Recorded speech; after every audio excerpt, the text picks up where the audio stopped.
bon on était ba problème ezali très très sérieux na mboka. D'abord même ça ndeko fashi ba problème. Oh ndeko fashi ça na kati ya ba problème. Loko Kagame Koko Kagame auti na ba kilomètre aye ba yambi avec honneur. Mais ba faulu ba finga ba maman na bango. Mais ba boy ba privé biso ba droit na biso na ko porter plainte. Oh contre na. Oui na ko porter plainte.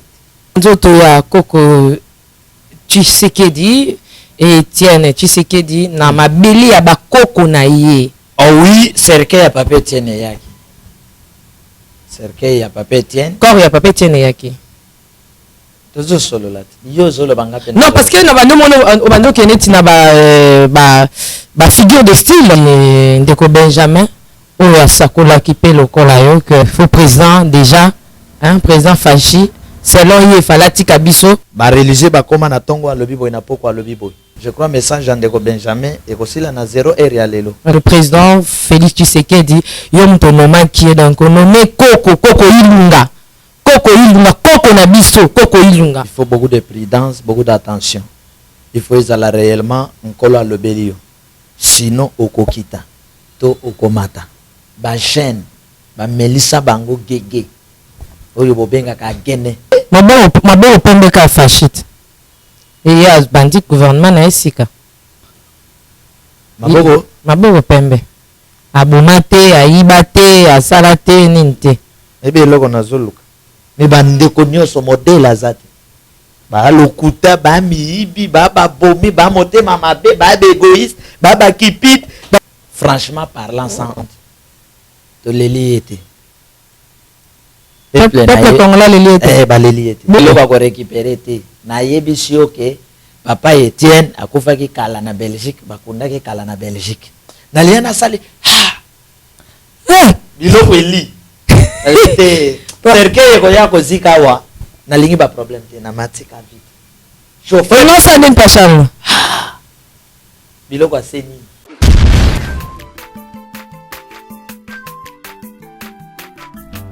Azamwana mote o akusangai abongwa ni pete o awangana nzambe aluna zaye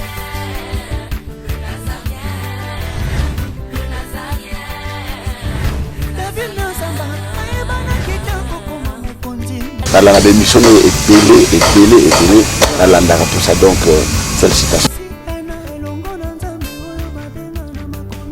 5 ans déjà Eza est belé les Nazaréens parce que avoir une structure et tenir ne fût-ce que 3 mois il y a Pamba Eza li pendant mois mbaté. Moi ce que je vous demanderais enfin ce que je souhaiterais Eza que Bokine Lissous. Maman Tiffany, chapeau bas. Je sais que c'est dur, mais continue.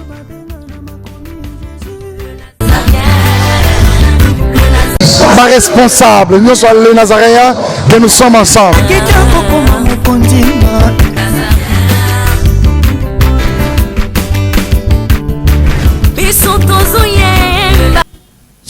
Shalom et bienvenue sur nazarayantv.com. Encore en ce jour, nous sommes ensemble, il n'y a pas de souci. Jésus-Christ est notre maître, le sauveur de l'humanité, le prince de paix Adonai. Je vous dis que bientôt Jésus-Christ revient, donc préparons-nous à la rencontre de l'époux, parce que nous sommes épouses de Jésus-Christ.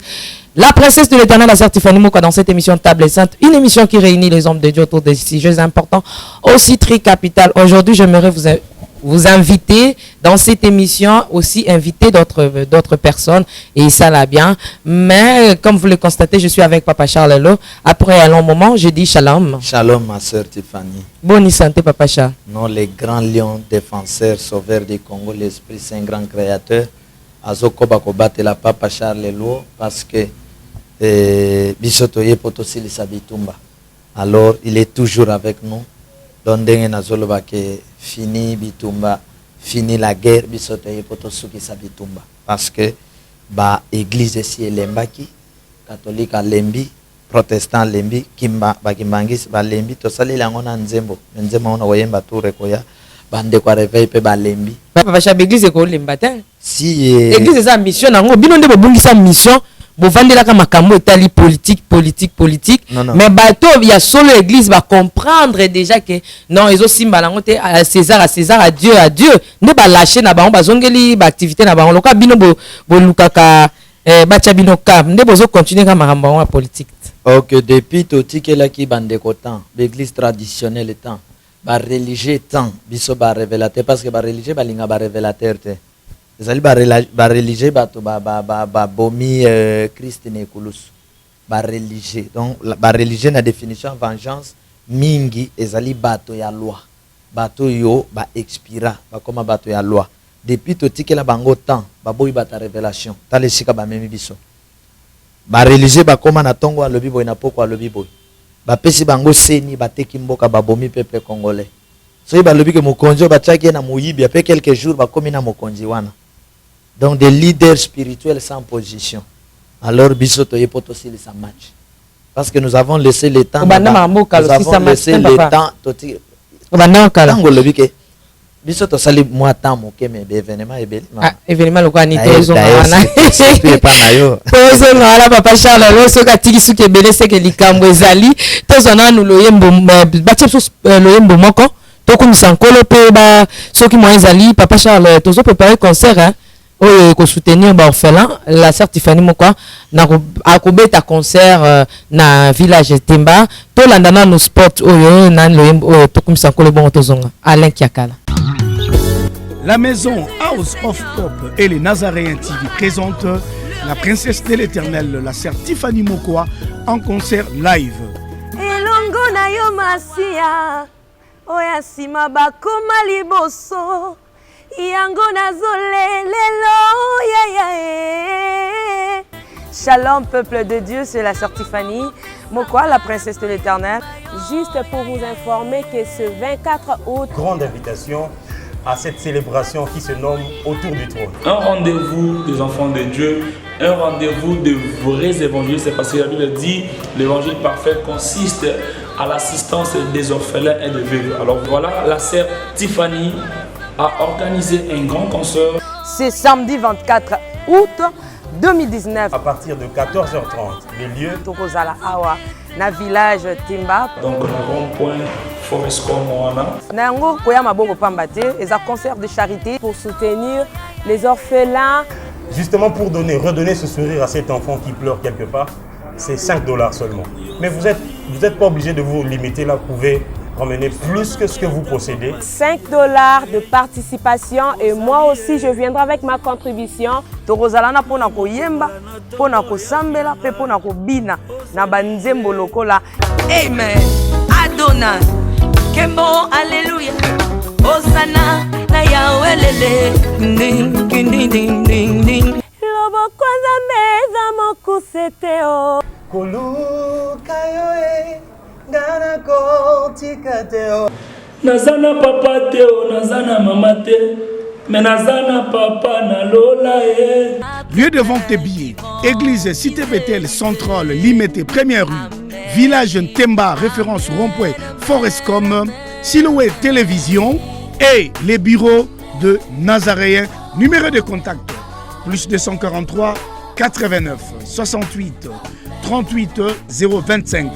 81 28 94 683. Donc boya ebele na bana en famille pour être trop na nzambe bozala en face na biso. Merci, que Dieu vous bénisse. Mabe nzambe za wapi mubaya Mungu iko wapi tuko ensemble tuko banduku Mungu iko bien. Hein, donc mabe nzambe ezate je pense le 24 août le 24 août biso sur la village Temba bisika wapi House of Hope et puis les Nazaréens va produire la sœur Tiffany Mokoa concert humanitaire oyo ekosunga orphelin na yango bisiko zali sunga biso vraiment hein, pour que concert oyo eleka malamu yo lingo soutenir orphelin na ba cahier na ba bic na ba uniforme pour que to nous remettre bango na concert oyo vraiment sala yango olingo soutenir concert oyo na ba polo nani na nyonso yo lingeli vraiment ekozala le bienvenu. Quant à moi je vous aime beaucoup. De big salutations à maman Betty Kokolea depuis les États-Unis. Pourquoi pas celui qu'on appelle le manager de de tous les temps, Nekab depuis les États-Unis. Que le Seigneur te bénisse. J'ai dit de big salutations à Mama Foura aux États-Unis. Hein, ma pendoya, on a bateau de la France, Iko, ya Mingi, Mama Thérèse Lokof en Suisse, et Papa Biako en Suisse. Que le Seigneur te bénisse abondamment. Je m'arrête en Afrique du Sud hein, et pour dire de big salutations, celui qu'on appelle Papa Guy là-bas, la Papa Guy là-bas, la concert au Ezali et en Colo. Hein, ils en Colo, ils ont concert en Mbungate, ils en Colo, mais humanitaire. Hein, Papa Guy là-bas, et toute la famille, pourquoi pas ma soeur de tous les temps, ma petite soeur Marlène Bouilly, je regarde Papa Charles Lo. Papa Charles, est-ce que quelqu'un m'a su qui nous t'a dit qu'il y a un oui, bah tchaka. Tout ça là pour Bachaoka. Non, na sala kate po bachangaka. Nga na sala kango po na linga suki na nga mingi. Oh. Na linga suki na nga mingi, nga moko na bandai komi linga na yeba iteke suki na ngeza la richesse. Tant nazo kola bando finga nga mingi ta motu na ye. Ta motu na ye. Alors tant na koli na yo comprendre que suki na ngeza richesse, pesa suki moko kitoko. Yango na tika kango boye ezala. OK. Et ça l'a bien, n'est-ce pas? Est-ce qu'on a dans l'oula Papa Charles? Si ba congolais ya solo on a benga ba sauveur na pesi déjà ba sauveur à vengeance mbote Mama Tiffany bande konyoso balingi ko sauver Congo ba kota na ordre à vengeance la force ya temps oyo nkola préparé pour nous sauver Congo ezali vengeance ba ya ko kota na force ya vengeance bandi ma message ya vengeance puissance ya vengeance des okende ko kangola mboka babima na ba ordre ya kala ba ordre ya makina Papa Charles le botikal peka ba prophète mibale ya makasi o botelemi pona ko bundela Congo hein. Merci pour la reconnaissance. Te na lobby po bino ndem bozole kamini na internet. Mais je te remercie pour la reconnaissance. Te ngala lobby pour la reconnaissance nga te na lobby yango non koloba yango tireko Mama Tiffany.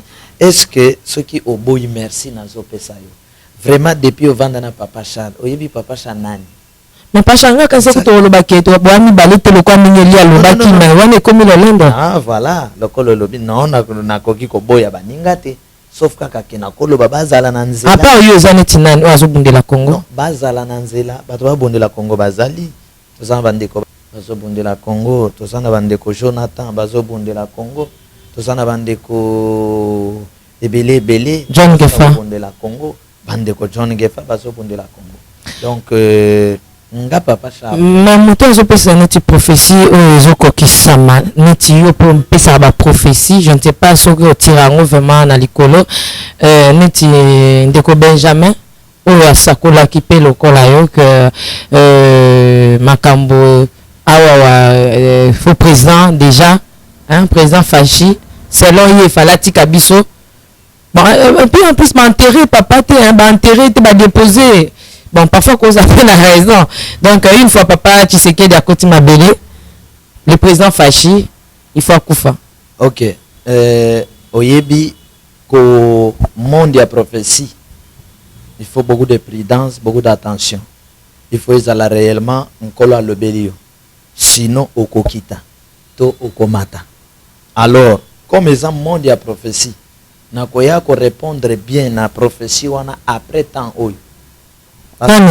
Après mokolo ya lelo je crois message Ndeko Benjamin et aussi la na 0 heure ya lelo OK donc to c'est l'accomplissement nango na non accomplissement nango ndeto yeba prophète Benjamin azalaka prophète ya solo to ya lokuta tout simplement c'est que je peux dire merci to solo la yango na Papa Charles Lo à ko répondre mais ça que Papa Charles comme banga parce que mon peut évitaka ko banga ni que koloba en face ya prophétie non kobanga prophète kobanga bataleta na prophète non bataleta basali nini prophétie ebimi biso na bino tozoze l'accomplissement ce qui est s'accomplir nous acclamons ce qui est s'accomplir te alors Ndeko Benjamin faut zonga na retraite donc normalement faut président Fachi quand bobengi moto prophète parce que lelo nous avons des prophètes des grands prophètes majeurs.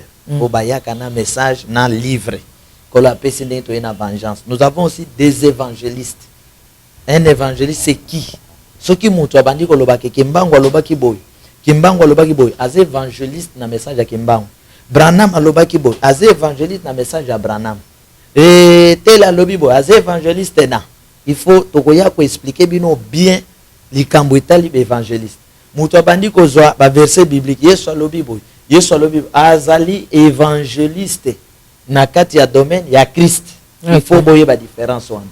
Alors, prophète, il y a des prophètes de dons. Azana ye nakati ya lingomba aloti. D'ailleurs, que l'autre batonyo sur l'autre. Mais il y a des prophètes de dons. Donc, la fille vierge, oyo, lota qui que, mokolo sentir oyo, ba okebeta ye na Jérusalem, ba bando prophétiser sur Paul, ba prophète ya don. Il y a des prophètes majeurs, lokola Jean, lokola Mose, lokola papa Charles Louo. Je suis venu avec livre et vengeance, ba discipline et vengeance. Prophète majeur capable ya expliquer ba prophétie et les cas, a pesi message na ye, a pesi message ekoya. Azana ba discipline na ye na 7 commandements. Na ko expliquer ngo mikolezo ya légitime défense ezana na kati. C'est pourquoi mikolo na zolo ba ke ba congolais ba décider sort na bango lelo. Batika ko pesa ka ba rendez-vous lobby. Merci beaucoup papa Charles Sozan le ba mokolo de la public ozolanda yo oui ça onini. Non, public baza kolanda na koyebisa bango ke batika kolanda ba faux leader. Nous souffrons aujourd'hui na propre mabele na biso à cause ya ba faux leader. Tika to na yo déboulement ya ki awa pa président ko tana na voyage azonga ki na déboulement na phrase wana to pe mo wana eningisi batu eningisi ba ya pouvoir ba politicien eningisi batu belé to moni déboulement et bandi misala nango. Est-ce que la manière dont de commander Bayaki Kokangelaye étant humain, papa Charles, si tu peux dire un mot, attaque ennemi na okolingata kufata komuto o lingarato kolingata kufa. Mais na le lengo balimena kimende est-ce qu'a mérité yango de commander? Et ce qui est comme la de commande ndenge wana ka po leçon ezala kende commande azan zambete. Azali pe au top te. Micro s'il vous plaît. Azali pe au top te de Kotifani. Parce que na komona oyo nde komenda azali na tangwa Joseph Kabila comme si bako simba yete. Alors ça a montré tout simplement que azala ki mutu ta musubo bando kansake monstre azala ne mutu ta musubo bando kansake Dieu azala ki na ye mutu. Voilà le son yo toko retenir et pour dire bamikiti ça batika lolen parce que nde basimba batamobutu nde bako simba bango nde bako simba ba oli sus ba comme lata lolendo lelo. Enfin, Premier ministre, M. Ilunga, na tout n'a qu'à question car moko.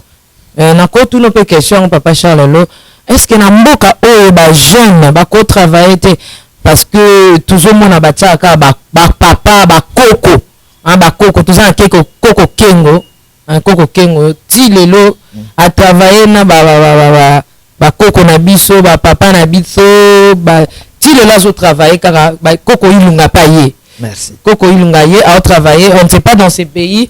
Est-ce qu'il n'y a pas de jeunes, hein, monsieur le président Félix Tshisekedi, Yom Tonoma qui est dans le nommé Koko Ilunga. Koko Ilunga, Koko Nabiso, Koko Ilunga. Bon, yo pesa nego Félix ba problème. Yom tanome. Ah. Ozalaki. Bon, abimina décret anal. Le chef de l'État. Ozalaki.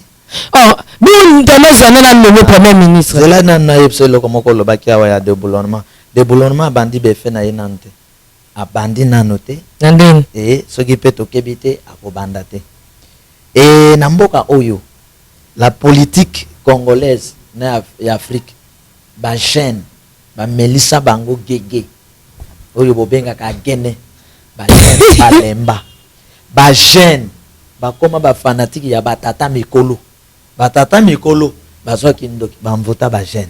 Oh, ba jeune ba koma ba fanatique na bango. Tala ba jeune otoza expérer lobike. Ba remplacer batata oy. Ba remplacer ba Koko Etienne ba kei. Ba jeune wana ba sangani. Bazo finga ba mama ba politicien. ba finga mana. Ba mama ba politicien. Ba jeune wana boche le likia. Ba jeune baza perdu. Yango ba père ba dribbler bango. Ba père ba tchoko. Mbongo à l'état ba oche la choko ba père ba dribbler bango et ba père ba lembi se bo pesi poste a osali lokote ba opesa ka lokumu na nzambe na bango mutu na bango ba komisa mboka etambolaka na mibali bilenge boni Joseph Kabila na mboka zibo konzi soki na 29 ans boni batela ka biso mibangi batela ka biso koko nani Kengo non koko na ngai oyo ya egungu Gizenga koko na biso Gizenga je crois Gizenga koko na biso batielaki premier ministre bandeko na ngai mosusu bazali na Palu grand frère na biso moko na Palu alobi awa vie ebongi ma grand frère babongi je vie yaka kota Yesu Christ o biso vie ebongi toza na livre d'or vie ebongi te bakoko ya Palu batikali ka les mêmes oyo toyebelaki bango na souffrance c'est-à-dire tango moto akoli même tango bato atiaki espoir na koko na biso autokende nani Tshisekedi na age koko Tshisekedi akoma inango ata bopesa ye présidence alinga asalela ote mboka eza na maboko ya bilenge botala bapays développé banani baokambango sikoyo bozozwela biso bajeune bobomi bango na mabina ya tina te bobomi bango na bakene bobomi bango na vie ya kuluna théâtre eza nango mpenza mabe te peut-être kaka kosala théâtre ya mabe mais théâtre mpe ezalaka baleson moko moni so mboka eza bien tokolandelaka na bathéâtre théâtre eza baleson moko eza biloko moko epesa mais non tout excès condoléance na Mondori voilà la famille à Mondori oyo babungisi ndeko na mais tout excès nous hein papa parce que théâtre eza pe eloko yaka na voilà wapi soki ba leader politique spiritualité eza pourri nyonso etikali mais papa so lelo koko ilunga za ko promettre loko te ba pa nga za koko ana obenge koko te pona ndenge ni pa na ngai za koko photo le ba makambo ko na bonga muna kombo papa fashi koko ilunga c'est normal ndambo eskizanga na obenge koko ilunga na lobi voilà koko ilunga zali koko bana na ye fo ezala déjà bapesa ye bakoko bakopesa pe bakoko. Vous comprenez, mais Namboko tu as monté ma mabe. Bilenge nyonso batangi, c'est-à-dire c'est pourquoi boza liberté. Donc na minute on a qu'il n'y a pas un homme, un politicien Namboka ou à convaincre ngana zo comme modèle. Azate. Batnyas. Na mon a été. Au changer na faille. Vous comprenez? Na mon oh. Faille la na gouverner te. Faille la gouverner te. Ce qui a gouverné Nathalie ndenga gouverner na koloba. Il y a gouverné Nante. Mais bande konyo so modèle azate. Ba lokuta ba miibi ba bomi ba moté mamabe ba égoïste ba kipit ba yoka kate ba linga kate. Mabo pombe ka fashit. Et ya bandi gouvernement na esika. Mabo pembe. Abomate aibate asalate ninte. Ebe loko na zoluka. Na biro na yo. Tala pembe yango. Maboko fashi za bongo pembe yango maboko ya ndeko Felix eza boy bongo couleur kasi za pembete oh pembete eza pembete maboko pembe yango pembete oh eza papier mouchoir si bipo micro monsieur lengisa. Non, lorsqu'on nous parlons de Maboko Pembe, cela revient à dire à Ibate, à Ebelo Morote, à escrocate, à Salanimité, à Maboko Pembe, à voter, à commune Sika, à zo travailler, so bateau. Oyebi na lingakate bateau yo, ba jejaka moto, ne sika na yemoko. So indeko Felix ake ko tubela na basango. Oyebi makamba ko bimisa kuna na oyo zolo. C'est pourquoi ba pasteur okomona partenaire azopesa mbongo na église. Omona yipse bo mutu malamu po aza atire na mbongo na ye. Comme mutu aza na makambo kati na ye. Soki lui pa tubela ngolo oui bime pa ya mutu aza na makambo. Mutu nyonso kati na ye aza na makambo. Soki tozongi na élection elekaki awa mutu na mutu atubela nanga tubela. Nanga tubela sunde. Nanga tubela. Artubela sana asem sala na ye ayemo so atubela na place à combien de personnes atubela na place na ye moko na place à Joseph Kabila na place ya ndeko na place à cour constitutionnelle na place na dans atubela matuma batumia so mais oui ça le bien atubela mais c'est non négatif nin examen eza sida. Merci beaucoup, c'est juste l'ambiance de cette émission même. Et à moi, Coco, il nous a rassuré pour nous. Parce que qui va nommer pas présent Fachi, pour 8 ans, et 8 ans, ceux qui font des moi, la Fachi à 8 ans, et à Bruxelles Bisso, Coco, il nous a sait que, pour naïe, Azo rassuré, alors tout fait, c'est confiance. Ok. Na lobaki et lokomoko. pouvoir oyo ndeko faché azotambwisa ezali pouvoir ya mariage na pouvoir ezalaki lobby ka bango bazali awa. Alors bandeko bazalaki lobby batikali na ko convaincre ngai te na peuple congolais, c'est-à-dire quoi babongwani te. Ndeko Ilunga fait partie na landa ki extrême oko place azo remercier Joseph Kabila na o nyonso asali pona yepo akoma premier. Azo autorité morale ya c'est que j'ai dit na lobi na landa ki pour dire que ndeko Kabila autorité morale ya FCC nyonso wana eza bato bakambi mboka. Ndeko Ilunga bimi kuna na croyaka na ko bongwana tamusu butu abongwani pour faire de grandes choses, mais ce qui n'a pas bongwani te ba problème ezali très très sérieux na mboka. D'abord même ça ndeko fashi ba problème. Oh ndeko fashi azana kati ya ba problème. Mande tangu ndeko Félix abeti cria ko déboulonner. Si azana kati ya ba problème ba boulon. Azana kati ya ba problème. Kende nanu obimisa moteur a moto ke sikeza wana. Oleka combien de boulons? Merci beaucoup. Tu as tout bétana nous makambu ya stade. Papa Charles Loto, mon équipe banzela, bazo bongisa, tout ça. Stade to kansariza la salité ko bonga tam kolomote. Nzoka ni stade ko bonga la tam kolomoko. Vraiment. Stade ko bonga la tam kolomoko. So ba landi lango. Lelo to le bilana nous likambu ya banzela na stade. Papa Charles le temps moni propriété commune ni bande stade pamba te na kati stade na ebito so kende matanga me to banana li bande stade tango zo lekana propriété wana bakati ba matiti le belon eloko pasi na mona ki ezani de bamboka qui se respecte bazalaka propre éternellement biso to chaka propriété so ki venemeza tala danger.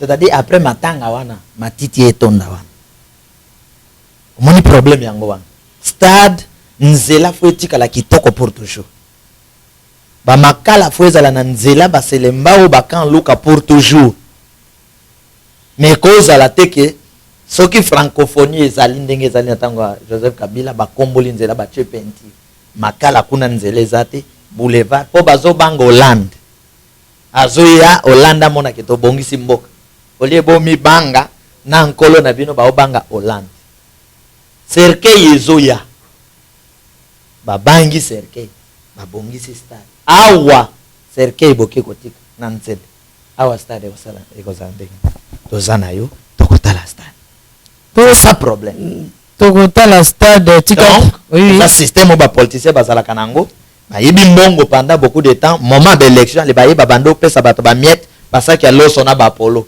so élection esili bazongeli magui na bango de loko basala kawo donc moment bazana intérêt na bango babongisi po balaksa ba tozonga na likamiso lobaki eza pe loko esala ngai pasi komona plein oyo mwana mboka Moïse Katumbi asali na Lubumbashi banani bazolanda eza peuple oyo baza misala te bana banzala bana pasi ba politicien bakomi plus que ba star oyo babetelaka biso ba musique bakomi plus que ba star na ebité Papa Charles Lo bozongi ya mwana mboka Moïse Katumbi elobeli onene.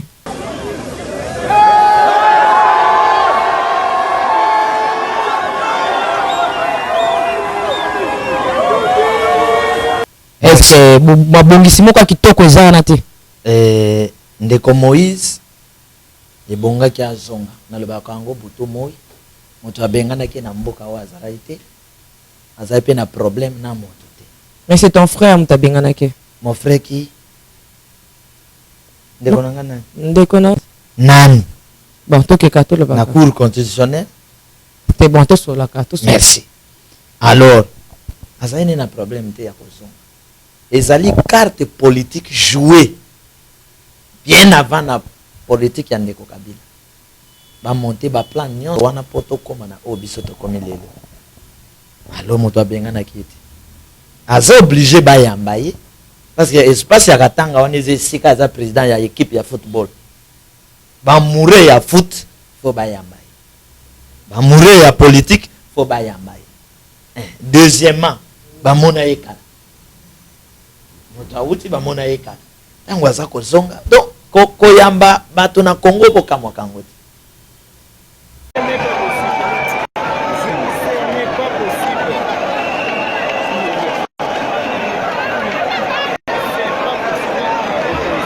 c'est que ba plein wana pe ezalaka et ça la impact na ba vie politique na bango ba profita kana ba plein wana ba sali lango lokwa nini donc bango eza boy omoni tangu ndeko Kabila za ko sala élection na bango ya 2006 na malmal na o ya 2011 na ngo imolona ba vie wana bazana ngo besoin yango moni pouvoir so ayebika sali meeting ka bongo bato bakoya te fo apesa bambongo bato ba ya po plein wana ba convaincre libanda ata ba tricher mais bon alors ça ba image wana ke baza plein basali lango bongo alors na ndeko Shadari pe omoni plein basala na stade donc ba plein wana ezala ba convaincre que ata to tricher ele kana sens wana mais comme biso ba prophète telemaki to lobi non ndeko Shadari oleka te alors c'est na lobaki na émission Flavien les gars na télévision alors ba tricha mais tout royo ndeko Shadari oleka te basala magie nyonso ya tricherie basala ngo esimbate mais basala na ba play wana donc play wana bayeba ko servir ngo libanda po mona ke azana bato voilà tina ba yeba ko se servir na ba play wana.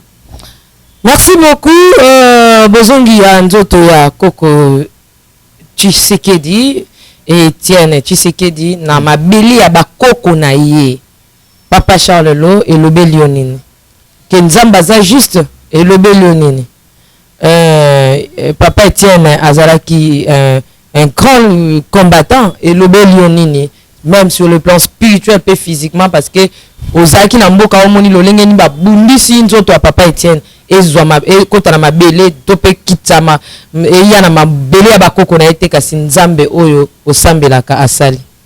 Oh oui, cercueil ya Papa Etienne yaki.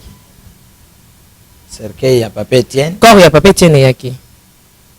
Tozo solo lati. Yo solo banga pe. Non parce que na bando mono obando keneti na ba figure de style photo to benga lone lona. Longo ba cercueil ya Papa Etienne yaki te. Sikoyo tangu moto akufi.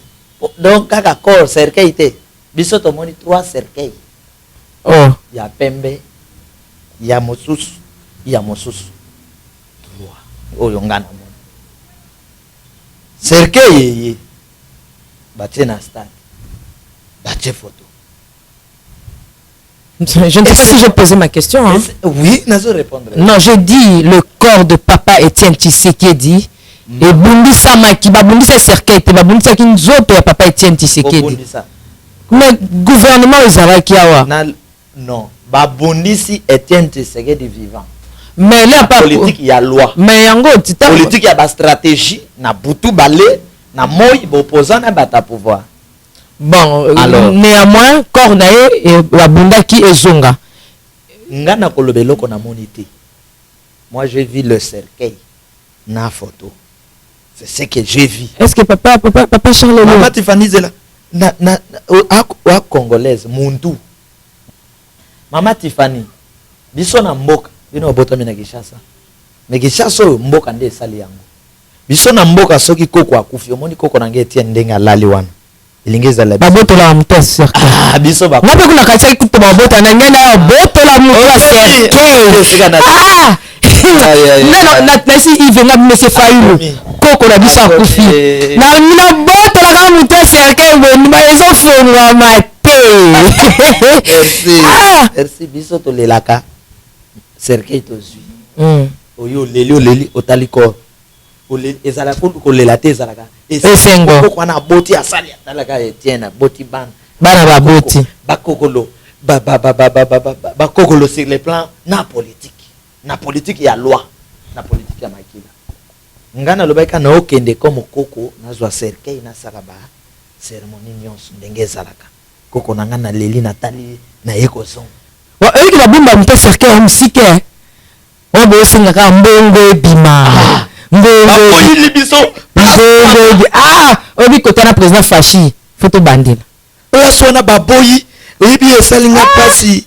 Nabia koko to c'est ça le la ba mindele hein to leli otendenge c'est ça on la ba parce que tu as tombé non si Papa Charles mindele si te faut mais Papa Charles le somme ta tombé ma ramener sur te changeaka et le changeaka et le changeaka ma ramener sur te changeaka faut to garder kibobiso au Papa Charles ba faut to tambola na ki congolais faut to garder kibobiso faut to lelaye il faut bazwa pe moi ndambo ya bilamba na yeba ke kunda na mboka na kabela ka moi.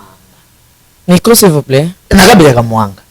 Il faut bazwa ndambo bilamane ba mimango nakabeyaka mwanga. Esika motolo na ye. Bakatek.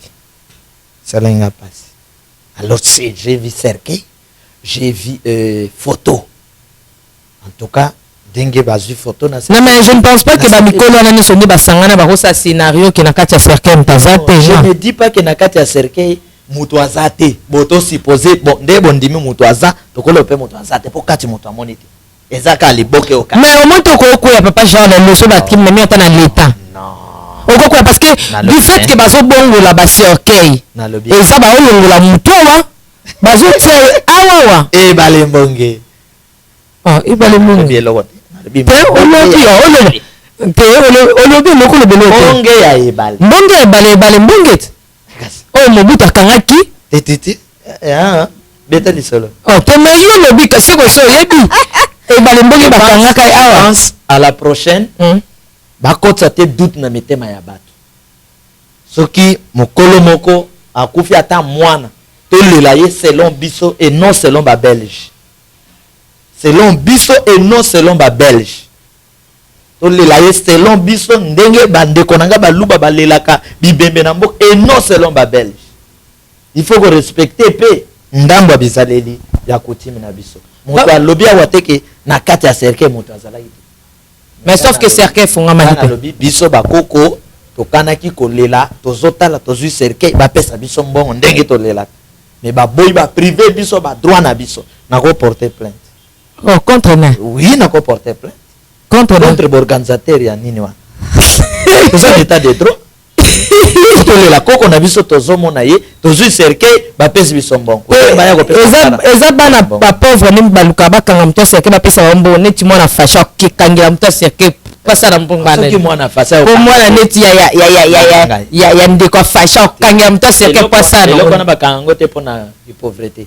Pan. Ezalaka lolenge mo comportement na biso pona pauvreté te. Kala babando lobake bato basambela pona ba oluka mbongo. Yo sambela pona oluka mbongo. Zambe ndo komisaka ye. Mais papa Charles le organisation non, est-ce que bah événement est salement ebelé na mboka oyo est-ce que par rapport il y a des événements et salama qui n'attend Joseph Kabila événement minene et puis na événement oyoyo ya boleli ya papa Etienne Tshisekedi Koko Gizenga balela qui est presque tout le monde. Alors papa Etienne baleli na contrepartie ndambo abatu. Maman na matanga baswana kalisuste. Maman Tiffany, je ne pense pas que ndenge tozana yo wata to swani to potani. Lobi papa Charles yoka ke maman Tiffany azuli kambo e comme sengo na ngana banda ko beta ngo tangwa siffler non. C'est-à-dire que awe komi leader moko na politique ya loi akei cérémonie za ko salima il faut bato nyonso. Ndeko Tshisekedi Tshisekedi azalaki kana bandeko Félix te na bati balate tala eloko Kagame Koko Kagame auti na ba kilomètre aye ba yambi avec honneur mais ba fayulu ba finga mama na bango tala kindoki ya politique ya mboko wasir mboke bon na modèle ya politique wana il faut to kabona na modèle ya leadership oyo mama fayulu ba fingi et ça le passe mais mama Kagame ba simbiete et ça le passe non je voulais dire tout simplement que avant linga mopaya linga nano ndeko na yo na moment ya matanga il n'y a pas de querelle. Il dépêche yo. Bon mais ma biso wapi. C'est-à-dire que tango cortège zoye uti aéroport. Ngai pe na zaina cortège wana. Na butu wana. Biso to komi ndako deze. Donc na ozwang. Asi na pesi monsieur Faïlou raison a ibsenga ke na zongi ndako 2h du matin. Na zalai na cortège wana. To komi côté ya monument de Kolomumba. Na kiti vitre ya motuka. Na zai na taxi.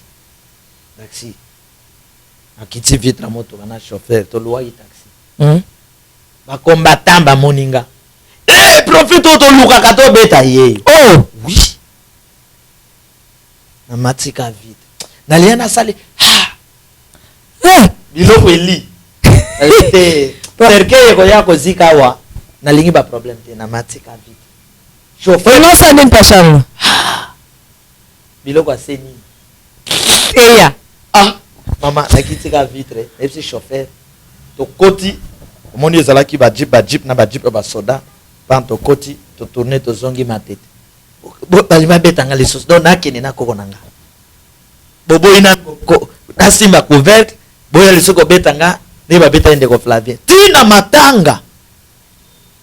Nos leaders politiques n'ont pas fait l'effort ya ko éduquer biso ba militant na bango. Alors il faut une nouvelle génération politique ya sika obiso tozo ya nango discipline ya sika mama bafingi mama ya Fayulu oyebi ke papa na biso bando yebisa biso soki okena nzela tata moko azopesa mwana ne conseil tia matoi c'est-à-dire azana kopesa yo toli oyebi ke soki ba militant ya lamuka bafingi ba parents ya Félix yeba ke bafingi ba parents Fayulu awa bandeko nanga bafingi ba parents ya Fayulu oyebi ke bafingi ba parents Félix siko ba militant nini bakofinga ka ba parents ya bakonzi na bino ba leader ba parti wana munoko bloqué. Quels sont ces partis politiques?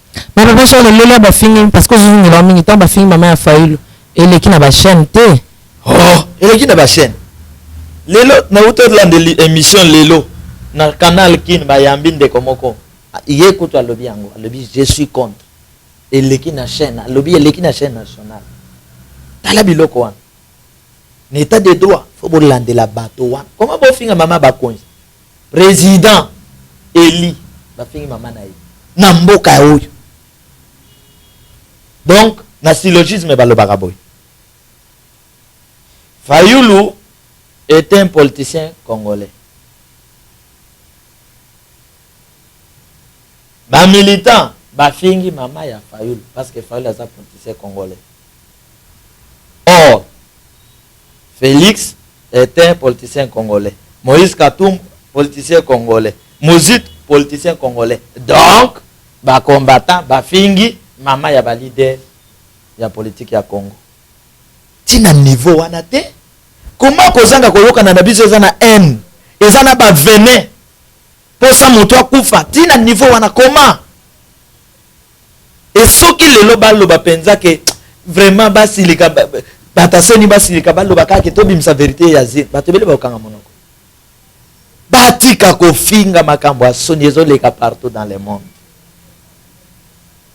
Chibala oyo atika kibango je crois azalaki wana FCC oyo babundisi Etienne Tshisekedi bazalaki wana baobetela bango maboko Koko Kagame obino nyonso boloba ke yende ennemi ya mboka aye babeti maboko Fayulu bafingi mama mais peut-être tout yango comment Kagame oyo bino nyonso boloba Kagame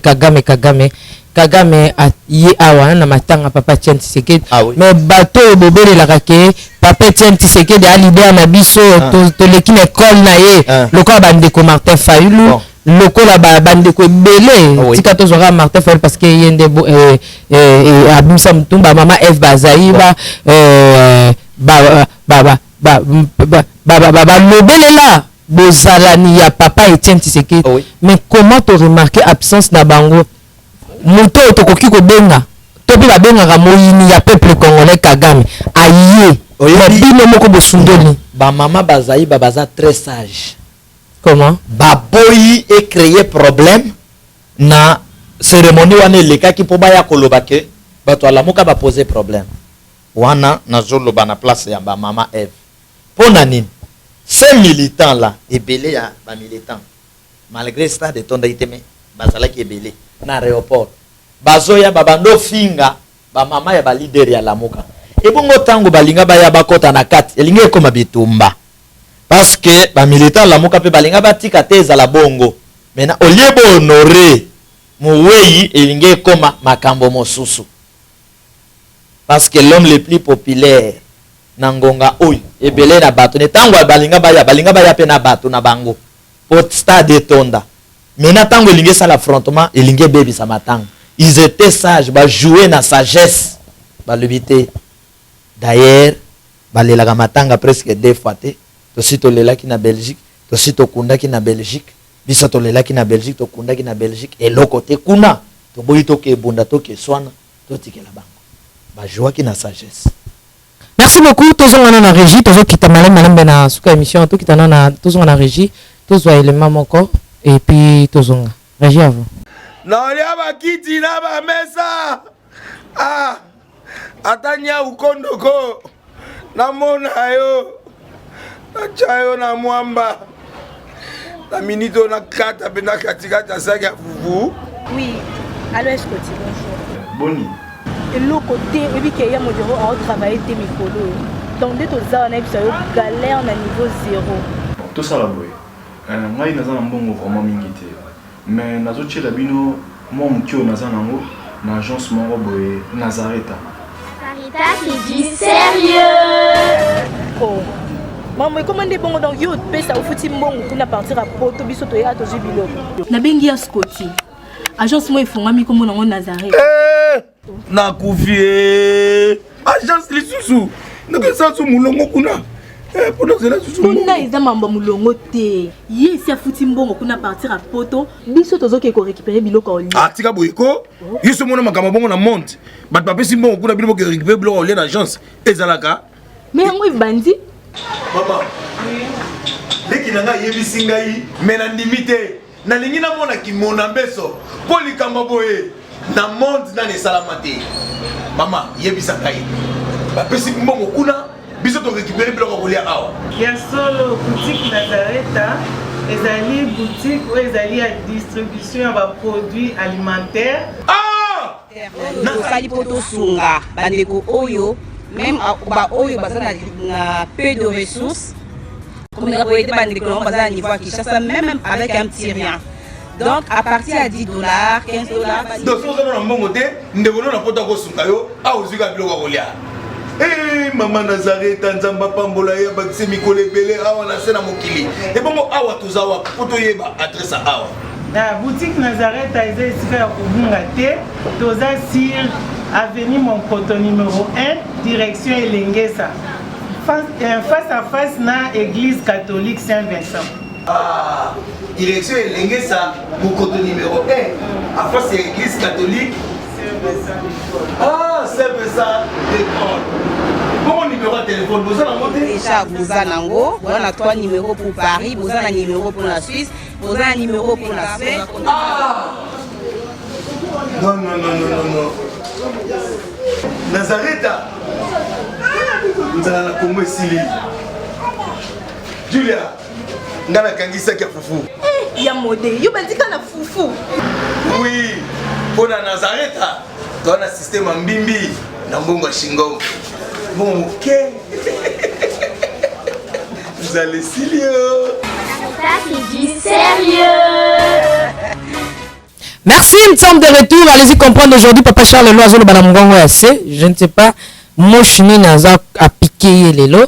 Ça mouche ya Kobanga, mouche ya Kimia, tu pas changer ma formule. Tu habites ma Papa Charles Loiseau, tu as là. IDPS, tu peux cacher les alliés partenaires à FCC. Mais tu remarques que le leader de la FCC, autorité morale Nabango, a quitté. Et il est bel binonini, bino peuple. Na le banesi kanae. De la lobby le binini a koko zala nini. Et ça la kayete parce que balobaki que tout moli FCC tout moli IDPS a démontré bango gaza maître na bango, c'était grand leader, faut bango ba que ces rapports et à cérémonie. Ah, Papa Charles Lo. Exactement, ce à Bangui, et même sous Sony. Kende. Sonia ni.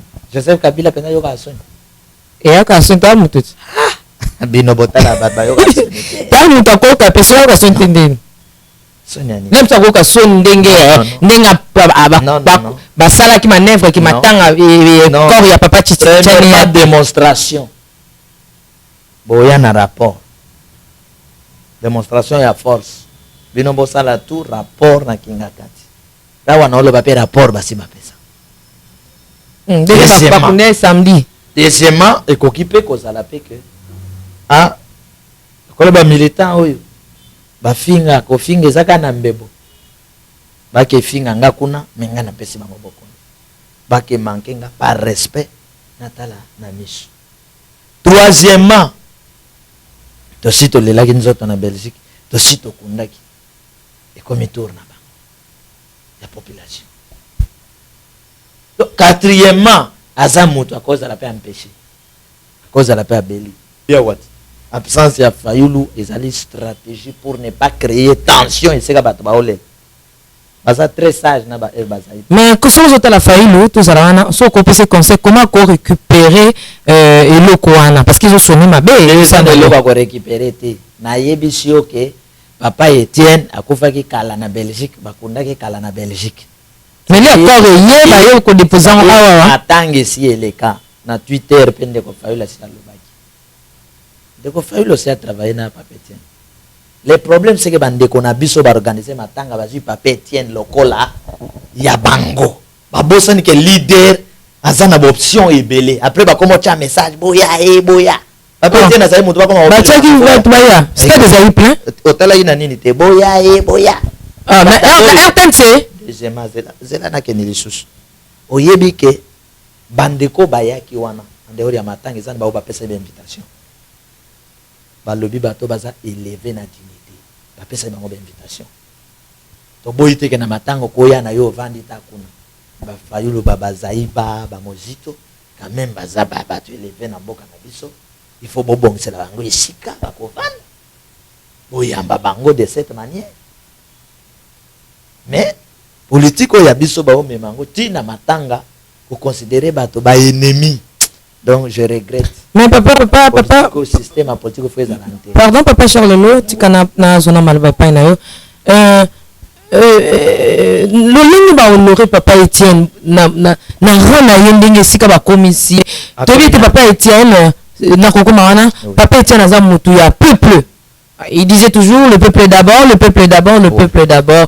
Mais comment peuple wana pour aya ko lela papa Etienne ba exiger na stade okoko tana li papa ti na stade ko fouiller zalaki ya makasi donc faut batala sac batala ba poche batala nzoto na mutu ba contrôler makasi et wana kutali kamteza na sécurité mais likambu ya kutala team botala ndenge mutu alateli akota propre na mboka oyo bafutaka batu te na mboka oyo misala ezate na mboka oyo batu bazoni yokwama après et puis en plus exigence ya makasi bon pour muta kotaka stade aya ko tala ko de la papetière Tshisekedi ya roza ki moko likambo ba belelaki boya otondi sa stade ba ko contrôler lisusu te net na place wana babando bangani mutu ya peuple le peuple d'abord peuple na bato ba kolela na yebisio que franchement parlant sans honte to leli était peuple congolais leli baleli bon plein en c'est ça oh tala bo memate liwa ya moto ya zalinde balobaka un homme national siko boko misango kolela moko tribal te ezaki tribal wana nazoloba bakomisa te loko monene bokomisa ngo moke lobi ya ke batie be exigence okolata lipapa te mapapa ngoyo moto sombela biso nani yango aloba nani yango apesa communiquer wana wakabolaka mapapa misuni abatan si balenga basala biso mapapa nde batiaka na badushe oyo sokola aussi okutaki lipapa teni de ville te oya teni bakokotaka mpesa bato te ezali feti toke na basap tosape ndiri bato mo basepeli boye bon tobomi na biso abel tosepela non kuna ezali matanga ifo batika mutu ya bato aya koti azala l'aise balelisa ndeko Félix oyo azali na matanga mama napo kuni ezalaki mais papa Charles to telemana na makambo ya basango est-ce que natuna mosena nzambe est-ce que za malamu na to pezala bongo soki mutaza président de la République parce que banso toyebi ke mokonjo ekolo na biso papa Fachi azali na ngambo ba chrétien eyebani aza mo Kristo aza chrétien merci pour l'information ya église de réveil nabi oyebi yango non merci pour l'information non merci pour l'information parce que oyebi yango papa Charles alors tout nanano tango misa eko salema to kotala mokonjo ekolo akosala misa akozongisa pe maloba wana akoloba ndenge balobaka pe na catholique est-ce que choquaki ba chrétienté non eko choquer ba chrétienté parce qu'il faut boyer ba kelo komoko tozana point moko to benga ba dénominateur commun. Ce qui y a za moto réveil, est-ce que papa Etienne a pe moto réveil? C'est ça le problème. D'ailleurs, tu l'obite, ceux qui papa Etienne azali moto catholique. Est-ce que c'est obligatoire ceux qui misé ko salema? Ceux qui ont commis mokonzi, probablement mokonzi, garant de la nation, donc au komi ko yamba na ba musulman, au komi ko yamba, donc na bandoki. Au koyamba bango, au koma bandité. Mais na bakaya bongo, en tout cas il faut se soumettre. Un discours au basango basala ki batu baleli toka tout timote manangai discours wana ezala ki kitoka discours wana bovandi boya vambongo abanda batu bavanda ki kote na biso babeti maboko vambongo abanda na yebisi bato tozali na bango discours awe kozalaka sur la justice bokomona ndenge azopanzango mbongwe ekofo azonga ya protestant azonga pa mama mais ba tous ba comme zonga fa ba zonga zonga sabatin soto non bazonga oyebi ambongo ate obelo o PCT ibiki katolika non ambonga sali eloko donc wana était la vengeance tana ifsa bino était la bateau comme ya vengeance wana vengeance côté ni CP ça papa chasso landa discours wana côté le ben ponga ngapo na côté CP sanga kokisa makambo yo tata na yo oyi côté ngolo lisanga ya papa Charles côté wana te eza côté yo bato ba yo kanante bokoko kata na micro bakata na micro oyi côté alobi na ye na vexa a mélanger verset biblique na réalité alobi est-ce que papa tient surtout na président Fachi bon est-ce que Félix Tshisekedi même tu Félix a dit papa je t'aime abandonne soutenir Félix même tu wana vietiti aba tu quoi retourne Fachi abin papa je t'aime Félix même tu Félix tu Lombo même tu Félix à répondre président Fachi à répondre est-ce que discours abi oui je t'aime papa abi si tu m'aimes le peuple non natuni eroyo papa mokuna za wapi yo mtalobela basango oyebi ndeko Félix na oki nsoto salinga na oki ngonditi réalité zana ngambo moko alobi mon peuple d'abord bato bazwana bango bokonzi mais azwi bokonda kati ya banzubi asala boy catholique tu abaluka boy vengeance wa abaluka boy donc azana obligation na makambo andimie a sauver mboko soit sauver mboko te a kopiquer Christ il doit sauver ce pays mboka evandaki nango bino bondimi obiso ba candidat donc na ba kamere il faut donc makambo baluba sauver mboko so ba sauver mboko te ba obima te ba okima te ba opiquer ba Christ prophète alobi mboka evandaki baluba nani mboka evandaki kutazana piquer na Christ mboka evandaki nango bakamere balobi biso tosali cash biso tozwa mboka bazwi babongisa mboka oyo ezokoma na niveau biso toli soki te kamere etali bino etali bango ndeko Félix mboka bozwi makambo Kabila kokaki te bo démontrer que Kabila kokaki te biso toko na ezabi bato magique te gouvernement nyonso oyo na ndeko ilunga na ba micro s'il vous plaît ozondima kokota na ba député bandeko nanga ngoi mpoi gode mpoi Mike Mukebai ndeko gode pa pasteur limbisa ndeko Mike bavotaki bolimbisa ye bosala te makambo elekaki kala bolimbisa ndeko Mukebai congolais azobundela ba congolais bolimbisa ye bandeko bondimi bapapa nanga Nembalem bandeko nanga Eliezer ndeko Eliezer na téléphone to solola so na zu message pe na bingi ndeko eza boina prier pona yo andimi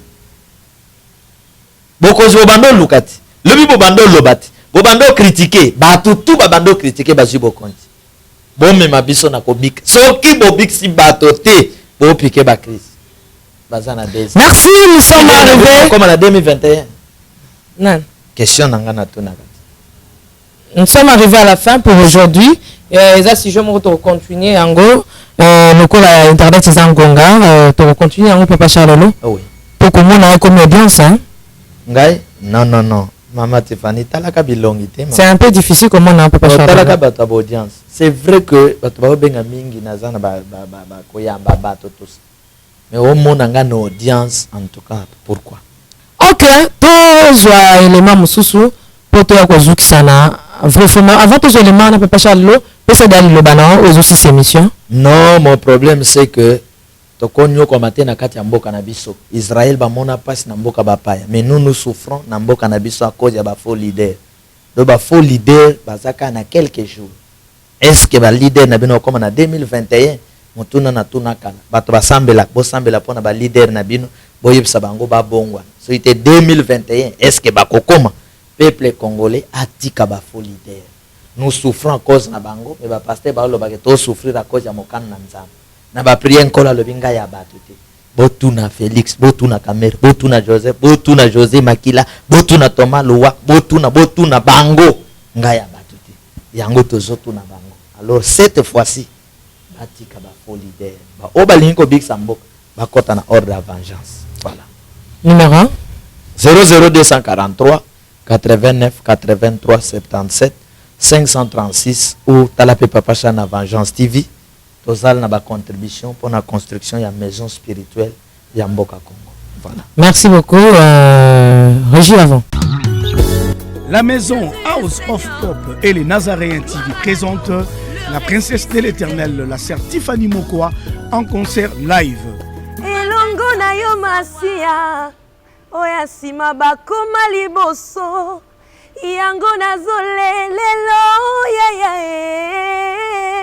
Shalom peuple de Dieu, c'est la sœur Tiffany Mokoa, la princesse de l'Éternel.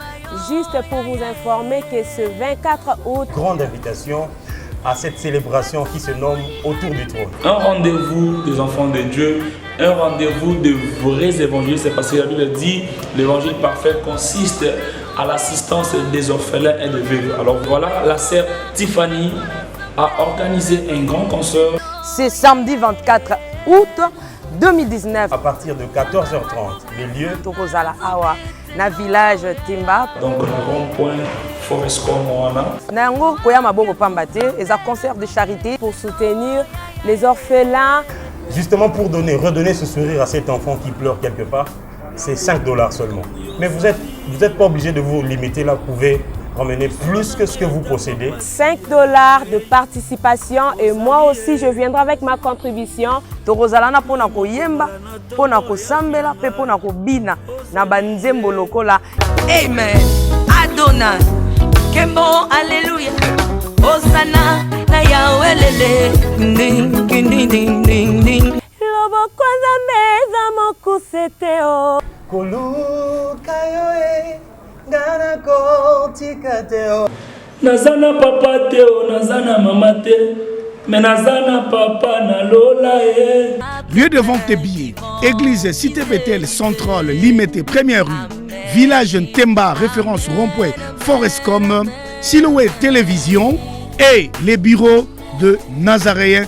Numéro de contact, plus 243 89 68 38 025 81 28 94 683. Donc boya ebele na bana en famille pour être trop na nzambe kozala en face na biso. Merci, que Dieu vous bénisse.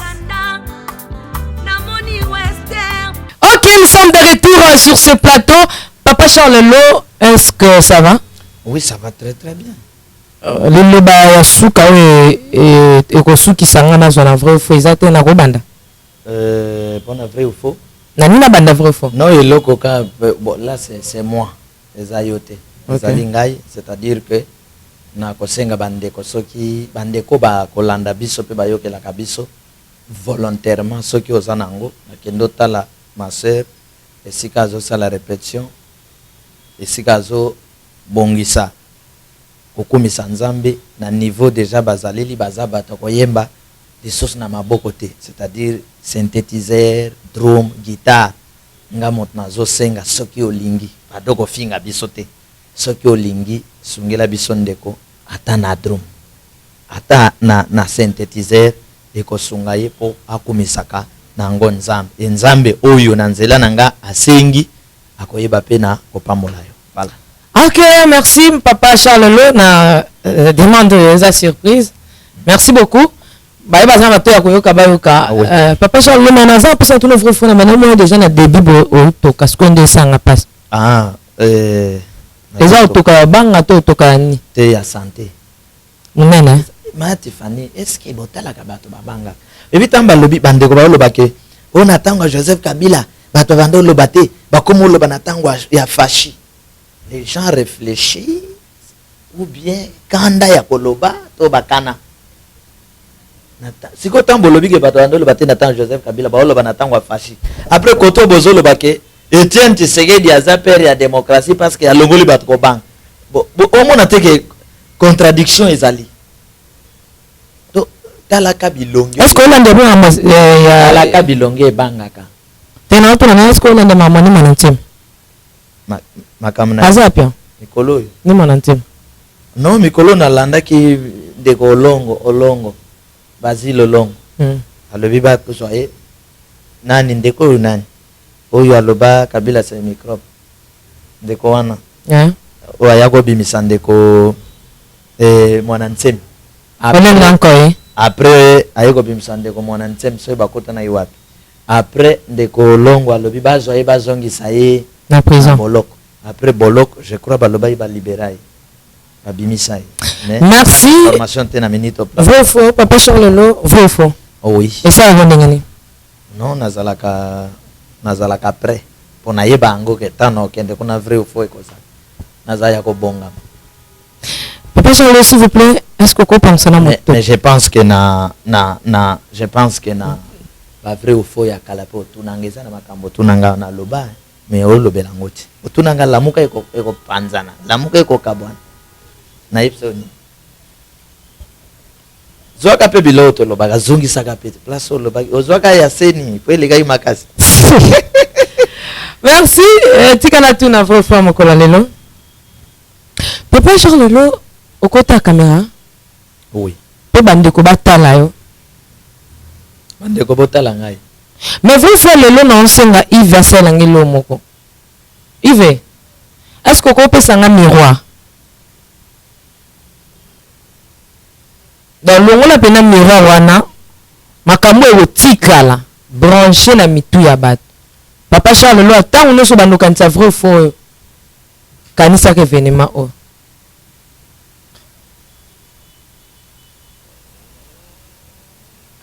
Merci, Wana Bazo, sur la psau qui t'a la pour vrai ou faux. Nana Moussibou, que le Seigneur te bénisse. Navi Kolinga, vrai ou faux, Mingi.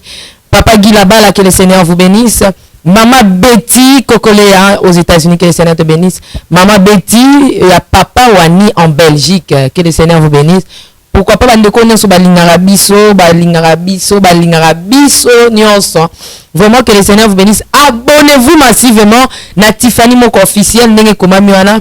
Abonnez-vous massivement na chaîne na Bino le Nazaréen. Bon s'abonner massivement. Moi je vous aime beaucoup. Na lingi Bino mingi. Le 24 août concert humanitaire pour la Rosunga Bafelin. En tout cas participer n'engue Papa Charles Lo Palobi et ça le malamu pour na makambo et taliming mingi vraiment clavier qu'on loua chaque jour d'instrument pour la répétition. Vraiment au lembo ngato ke pesa pso bafelin mais tozo louer saka yango ba lire na bango entre temps clavier na une église na o boka nango mais ça bien un drum wana vraiment et ça bien so pe bo sunga pso na côté un instrument pour que sunga biso vraiment to sala msala nzambe na lolenge et longo bani soki bayoyo bayebi penza pe bandimaka Yesu Kristo mingi penza te ba o sala ngo pona bayo abango balembaka ba musicien na bango te. Bongo oya biso ba yiwapi toko kwa bango wapi.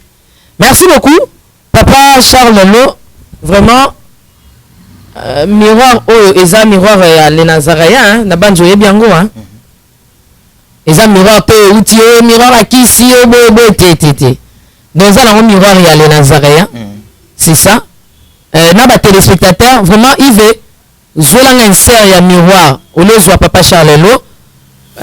Papa Charles Lo ozota la miroir soko koki komitala malamu nabi komitala ki malamu Papa Charles Lo bato batala kayo bazotala lisusu lelo balobi ke papa Charles Lo ndenge balobaka ezanga te nde batala ngoka ndenge ozotala miroir mpona mosusu balobaka na yo omitalaka bien te papa Charles Lo soki mpone mpona question na yo soki ezoya kokani na nani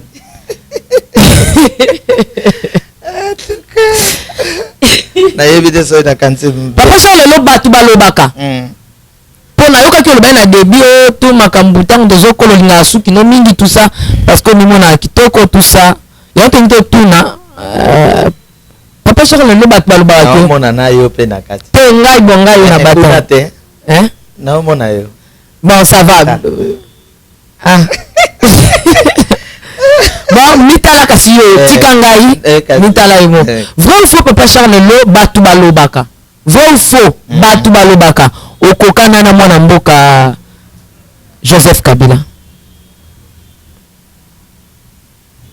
donc balobaka c'est vrai oui vrai balobaka papa Charles Lo vrai ou faux sans motema mabe sans quoi que ce soit au moins ke bozana ba très na président et na ex été na monsieur Joseph Kabila vrai ou faux bokokana te mabozana ba très vrai ou faux vrai ou faux soki tozana ba très non tozana ba très non vrai ou faux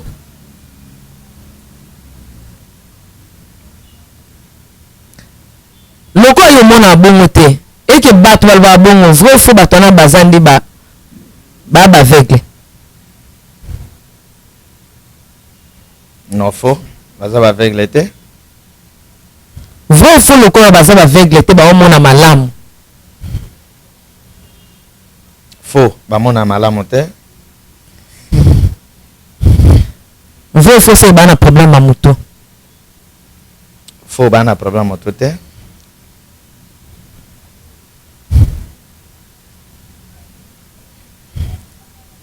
vrai ou faux na yo na bato bamona kokokana Joseph Kabila nani azolonga ezangai vrai ou faux nani azolonga yo to bango vrai ezangai merci totiki kitalatala tokiti na vrai ou faux mosusu na bandeko bakobeta maboko na baeglise bobeta maboko mwa boye na eglise ezobeta maboko alléluia amen merci beaucoup saisa yakenda mpe théâtre na église ya mogisho babeta maboko pasha yo lokotaka makambo ezala te namonaki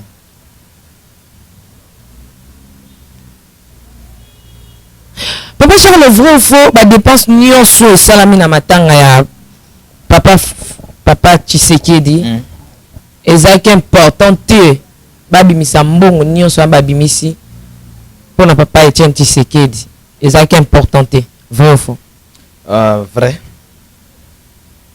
vrai ou faux mbongo wana babimisi mpona kosala baobsèque ya papa Etienne Tshisekedi ekokaki kofuta mpe bapapa na biso oyo baza bafonctionnaire basala ba 10 mois impayé misu toyokaki wana bakomelaki koko na biso ilunga koko ilunga babi asali so pe na nini kuna so pe 5 quelques mois impayé atika kuna na yebi te wande to monde bakomi ça reste à vérifier vrai ou faux bakoy pe kofuta papa et que mbongo ezangi pe na mboka o vrai ou faux vrai ou faux bakonza mboko ba mitema mabe na kotala ka obsèque ya papa Etienne ndenge leki vrai ou faux bandela bakonza mboka o ndenge totalika baobsèque leki ndenge bambongo ebime nde makambo ekendeleli non vrai bango motema pardon esuki ka wana pardon vrai ou faux cercueil wana oyo ezalaki na matanga papa Etienne Tshisekedi ezalaki na moto pardon tenga na tuni nanga bongo te tunakasi vrai ou faux cercueil wana bazwaki mpena mesure bien ekoki papa Etienne Tshisekedi mingi alalaki na kati vrai ou faux Yo, ça m'a cambré. Dans mesure, hein. Dans mesure, on a pas peut-être à coca qui n'a quatre cercueils, on a. Mesure à l'époque. Mesure, on a bâti qui n'a quatre. Mesure, on a n'enga zaki na quatre. Mesure à l'époque. Et coca qui est. Oui. Vrai ou faux? Oui, mesure on. Parce que n'enga zaki na ngala le bible. Mesure à l'époque. Que bon c'est la question té. Bazo ka mesure na quatre. Non, ngala le bible que bon c'est la question na le bible question est simple. Yo si bazo mesure, yo ne lambo ba otongela yo. Papa, na yo zo bon c'est la question ngala le bible. Cercueil wana kaka ndenge zalaki. Ah. Ndenge papa Etienne azalaki na kati. Oui. Ndenge alalaki na kati ya cercueil wana. Vraiment bazwaki mesure kitoko ndenge azalaki na kati wana. Ndenge cercueil ekokaki vrai ou faux? Ngana monaki te. Non, mais vrai, qu'est-ce que ça vrai ou faux te papa? C'est que bazwaki mesure. Mais vrai ou faux papa? Au monaki cercueil, ngana tuni ke mutu azalaki na kati akokaki bien. Vrai ou faux? C'est vrai. Merci beaucoup. Nous sommes arrivés à la fin de cette émission. C'était la princesse de l'Éternel et papa Charles Lo. La continuité, c'est avec la prophétie de monsieur Benjamin.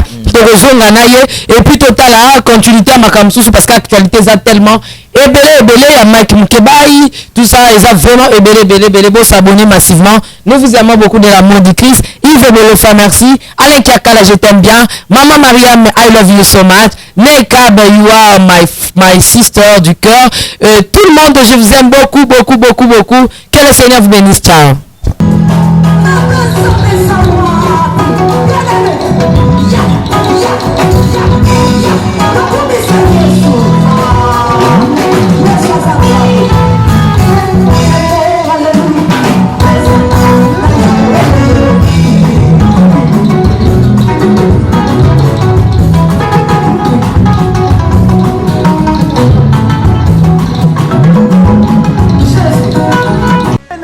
Seigneur, le son des cloches vient de sonner pour éclairer le monde à l'intérêt des saluts des âmes. Les Nazaréens Productions vous présentent la princesse de l'Éternel Tiffany Mokwa dans l'album Trône en featuring avec le pasteur Henri Papa Moulaga et le frère Billy Bilombage avec des chansons comme Kembo Alléluia Osana na Yahweh Oezo matanga na motema ezebele Yango na yebisi yo d'âge en âge et les quatre êtres vivants disaient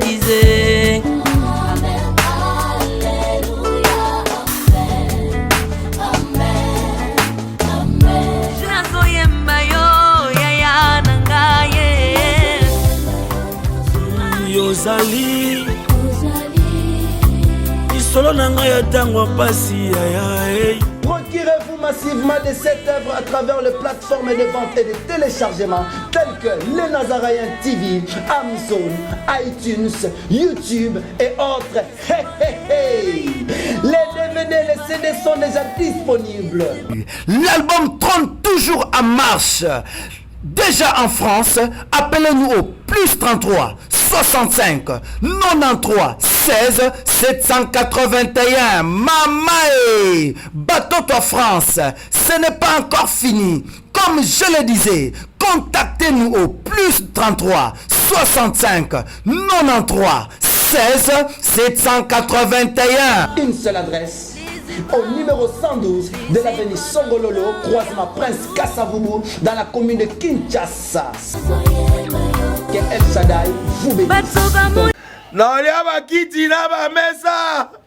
Ah, atanya ukondoko. Namona yo. Nachayo na mwamba. La minito na kata bena katikata saga fufu. Oui, allô Escoti, bonjour. Boni. Et l'autre côté, et puis qu'il y a mon bureau à travailler tes micros. Donc, dès que tu as un galère à niveau 0. Tout ça là, oui. Moi, je suis un bon vraiment mingité. Mais nazo tchela bino moi mukio naza nango na agence moko boye Nazareta. Sarita qui dit sérieux. Oh. Maman, comment est bon donc yo pesa au futi mbongo kuna partir à poto biso to ya to jibilo. Na bengi ya Scotty. Agence moi ifungami comme nango Nazareta. Na kufie agence lisusu. Noko sansu mulongo kuna.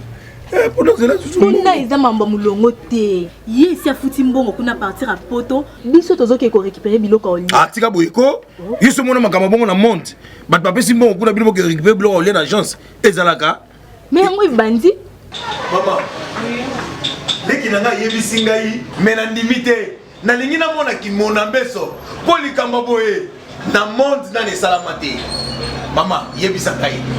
Ba pesi mbongo kuna biso to récupérer biloko oli awa. Ya solo boutique Nazareta, ezali boutique où ezali à distribution de produits alimentaires. Ah! Nasali poto sunga bandeko oyo même ba oyo bazana na peu de ressources. Comme nous avons été bandeko on bazana niveau à Kinshasa même avec un petit rien. Donc à partir à $10, $15. Donc si vous avez un bon côté, nous devons na poto ko sunga yo a ozika biloko oli. Eh maman Nazareth nzamba pambola ya bakise mikole belé awa na sena mokili. Et bongo awa tozawa poto yeba adresse awa. La boutique Nazareth a été ici à Kubungate, toza sur avenue Monkoto numéro 1, direction Elengesa. Face à face na église catholique Saint-Vincent. Ah, direction Elengesa, Monkoto numéro 1, à face à l'église catholique Ah, Saint-Vincent d'école. Bon numéro de téléphone, vous en avez déjà, vous en avez 3 numéros pour Paris, vous en avez un numéro pour la Suisse, vous en avez un numéro pour la Suède. Ah! Non. Nazareth, vous allez la Congo Sili. Julia, ngana kangisa kia fufu. Eh, ya modé, yo bandika na fufu. Oui, pour la Nazareth, dans un système en bimbi, dans Bongo Shingo. Bon, ok. Vous allez sérieux. Ça c'est du sérieux. Azamwana motote po akosangai abongwani pete po awangata Nzambe ya le Nazarien, le Nazarien. David Nzamba ayebana kitoko koma mokondima atako babakolaki mafuta na mosakolima lelo yayo bolingo ebateli le Nazarien lipamboli oyo emonanaka te mpeni mama kantelobi kolapie mapapu masope